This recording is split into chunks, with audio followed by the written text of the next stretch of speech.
Everyone, welcome back to my another new blog. তো last ব্লগে তোমরা সবাই দেখতেই পেয়েছো আমরা কিন্তু লাঞ্চ করে বেরিয়ে পড়েছিলাম, আর এখন সেই জন্য চলে এসেছি কুকে শ্রী সুব্রমণিয়া টেম্পলে। জায়গাটা কিন্তু অসাধারণ, আমার তো দেখেই চোখ জুড়িয়ে গেল। একদম সাদা ধবধবে একটা মন্দির, আর তার পেছনে দেখো নীল আকাশ আর সাথে উঁচু উঁচু পাহাড়। তো এটা হচ্ছে দক্ষিণ কর্ণাটকার একটা জায়গা, সুলিয়ার অংশ। আর এই পর্বতমালাটা হচ্ছে কুমারা পর্বতমালা, তারই কোলেই মন্দিরটা রয়েছে, যেটা কিনা 5000 বছরের পুরনো একটা মন্দির। আর এই মন্দিরটার সামনেই নাকি একটা নদী আছে, কুমারধারা নদী। তো সেই নদীতেও কিন্তু যারা এই মন্দিরতে পুজো দিয়ে যায় তারা কিন্তু মানসিক করে যায়। মানে হয় না অনেক জায়গায় তোমরা দেখে থাকবে, পাথরের ওপর পাথর, 3-4টে পাথর একদম উঁচু করে করে দিয়ে সেখানে মানসিক করে দিয়ে যায়। সেটা যদি পূরণ হয় তাহলে সেটা এসে ওরা ভেঙে দেয় বা খুলে দেয়। তো সেরকমই এখানে করা যায়। তো এটা বেসিক্যালি কিন্তু নাগ দেবতার মন্দির। তো সুব্রমণিয়ার কাছে নাকি তোমার বাসুকি নাগ যে দেবতা ছিলেন তিনি এসে আশ্রয় নিয়েছিলেন, আর তারই উদ্দেশ্যে মানে আরাধনাই করা হয় এই মন্দিরটায়। তো যাদের সর্পদোষ থাকে বা নাগদোষ থাকে তারা কিন্তু এখানে এসে পুজো দিয়ে যেতে পারো। আর এটা খুব খুব খুব জাগ্রত একটা মন্দির। বলা আছে নাকি যাদের জীবনে ইভেন খুব ডাউন ফেজ চলে বা সাকসেস হচ্ছে না, লাইফের গ্রো নেই, এরকম একটা টাইমে সবাই কিন্তু এখানে এসে পুজো দিয়ে যায় আর সেটা সফলও হয়ে যায়। তো ইনফ্যাক্ট তোমরা এটা অনলাইনে মানে গুগল সার্চ করেও দেখতে পারো যে সচিন তেন্ডুলকারের লাইফেও যখন খুব ডাউন চলছিল তখন কিন্তু তিনি তার পুরো ফ্যামিলি নিয়ে এসে এখানে পুজো দিয়ে গেছিলো। আর তারপর থেকেই উনি নিজে স্বীকার করেন যে তার লাইফে নাকি অনেক সাকসেস এসছে। তো শুধু সচিন তেন্ডুলকার নয়, আরও অনেক বড় বড় সেলিব্রিটি যেমন অমিতাভ বচ্চন, ইয়াশ, মানে সাউথের যে কেজিএফ মুভিটা তার যে হিরো ইয়াশ, পপুলার, খুবই ফেমাস, তোমরা সবাই চেনো, সেও কিন্তু এখানে এসে পুজো দিয়ে গেছিলো। তো আরও অনেক বড় বড় সেলিব্রিটিরা এখানে এসে পুজো দিয়ে যায়, আর মানসিক করে গেলে নাকি সেগুলোও সম্পূর্ণ হয়, মানে পূরণ হয়।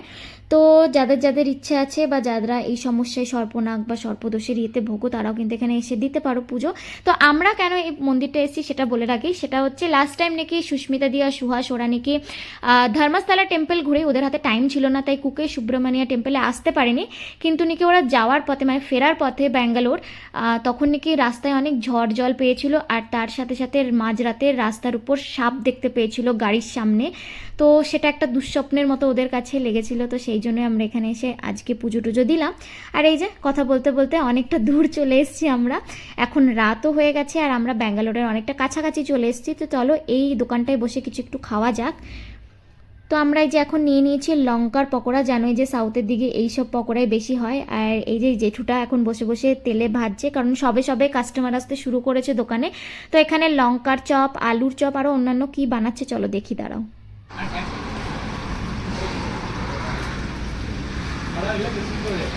अक्का अक्का गुड जॉब छोड़ के यही करने का। मोदी जी बोला ना पकौड़ा तलो, तो वही तल रहा हूँ। नाइस गुड मैडम क्या पकौड़ा खाएंगी आप? आलू का पकौड़ा, बंगाल में होता है ना चॉप। आलू चॉप खाएंगी? हाँ सीधा मुंह में डालती हूँ गरम गरम चॉप। हाँ बहुत बोल रहे हो आजकल, ममता दीदी को पता है। हाँ देख लो। तेलो तेलो। तो मिर्ची है ना, तीखी मिर्ची सभी।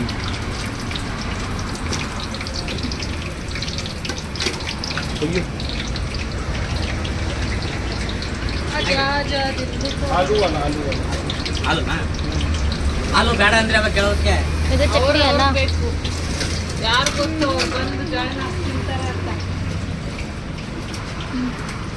और चाहिए आपको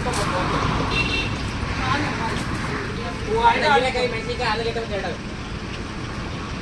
आलूगड्ಡೆ ಕೊಡಿ, ಮೆಣಸಿನಕಾಯಿ ಹೀರೆಕಾಯಿ ಎಲ್ಲ ಬೇಡ, ಬಾಳೆಕಾಯಿ ಎಲ್ಲ ಇದೆ ಚಟ್ನಿ ಎಲ್ಲ ಹಾಕಿ ದಿಸ್ ಸ್ಪಾಟ್ ಬೇಕ್ಸ್ ಸ್ಪಾಟ್।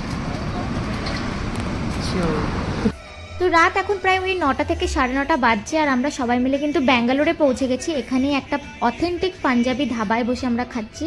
এটা ধাবা নয়, কাইন্ড অফ রেস্টুরেন্টও বলতে পারো। দেখতেই পাচ্ছ চারিদিকের অ্যাম্বিয়েন্স দেখে একদম খাটিয়াতে বসে আমরা খাচ্ছি।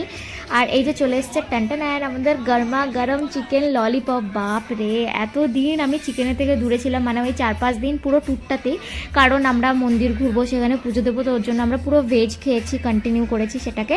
আর লাস্টের দিন আমার মনে হচ্ছে প্লিজ আমি যদি আজকে চিকেন না খাই আমি মরেই যাব হয়তো। তো তো সেই জন্য গরমা গরম চিকেনের রেসিপি, আর রোহিত যেহেতু ভেজিটেরিয়ান তার জন্য ভেজের রেসিপি আমরা অর্ডার করেছি। আর হ্যাঁ, এটা ছিল আমার তরফ থেকে একটা ছোট্ট ট্রিট সবাইকে, কারণ তোমাদের সাথে এখন আমি গুড নিউজটা শেয়ার করিনি, কিন্তু খুব তাড়াতাড়ি আশা করি আমি আমার নেক্সট ব্লগেই তোমাদের সাথে শেয়ার করব সেই গুড নিউজটা। তো চলো আজকের মতো ব্লগটা এখানেই শেষ করছি, বাই বাই।